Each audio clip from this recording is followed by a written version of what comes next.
সব ধরনের বিপদ থেকে উদ্ধার পেতে, নিজের মনের ইচ্ছা পূরণ করতে এবং বিভিন্ন ধরনের সমস্যা থেকে মুক্তি পেতে গণেশ চতুর্থীর দিন এই কাজটি অবশ্যই করবেন।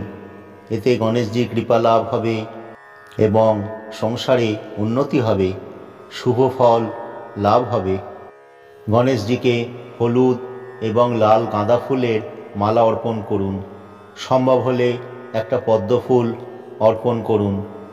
কাঁঠালি কলা নিবেদন করুন। লাল জবা ফুলের মালা অর্পণ করুন। সবুজ কাপড়ের ওপর গণেশজিকে স্থাপন করুন।